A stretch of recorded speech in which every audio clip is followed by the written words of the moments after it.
भाइयों, जब तक लोकतंत्र है तब तक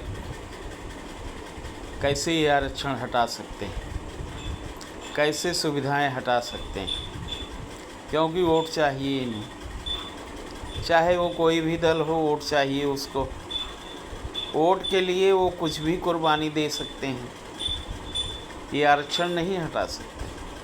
हाँ, एक रास्ता था कि ये गरीबों को आरक्षण दे देते और जाति के आधार पे ये फ़ायदा है पॉलिटिकल पार्टियों को कि भाई जाति में बांट करके और समूह बना करके और 30-35% वोट पा करके विधायक सांसद बन जाएंगे।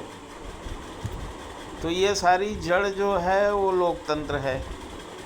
और लोकतंत्र में जो वोट लुभाने की चीज़ें हैं वो पॉलिटिकल पार्टियां करती हैं। तो इसके लिए तो एक बार सोचना पड़ेगा कि भाई ये कब तक वोट के लिए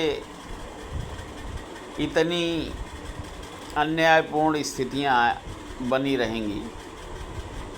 और जिस तरह अब ये दे रहे हैं, आवास दे रहे हैं, बिजली दे रहे हैं, पानी दे रहे हैं, राशन खूब बांट रहे हैं, पैसे बांट रहे हैं, तो ये तो आगे चल के हर पार्टी के लिए समस्या बन जाएगी। क्योंकि भारत इतना मजबूत नहीं है कि 70-80 करोड़ को मकान दे दे और उनको राशन पानी दे, इतनी क्षमता नहीं है भारत में। तो ऐसे में विचार करना पड़ेगा कि वोट की राजनीति में कब तक ये राजनीतिक दल फंसे रहेंगे, उससे ऊपर उठना पड़ेगा। और सबको विचार करना पड़ेगा, सभी पॉलिटिकल पार्टियों को, कि हम लोग इस तरह लोक लुभावन बातें ना करके जो ज़रूरत की चीज़ें हैं उसको करें और सिर्फ गरीबों को आरक्षण दें। और एक बार जिसको आरक्षण मिल जाए तो फिर उस परिवार को आरक्षण ना दें। ये दो रास्ते हो सकते हैं मेरे विचार से।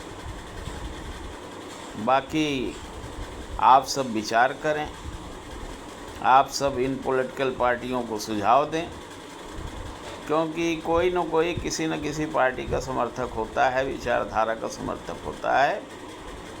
लेकिन जो राष्ट्र का समर्थक होता है, राष्ट्रीय विचारधारा का होता है, तो उसको ये नहीं सोचना है कि कौन सी पार्टी है, कैसा है, कैसी विचारधारा है।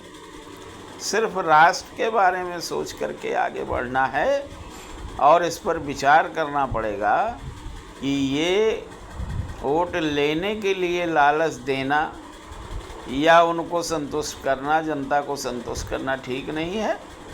जनता को इतनी ऊंचाई पे बढ़ा दो कि जहां इसकी ज़रूरत ही ना हो, उसकी आवश्यकताओं की पूर्ति हो जाए। धन्यवाद।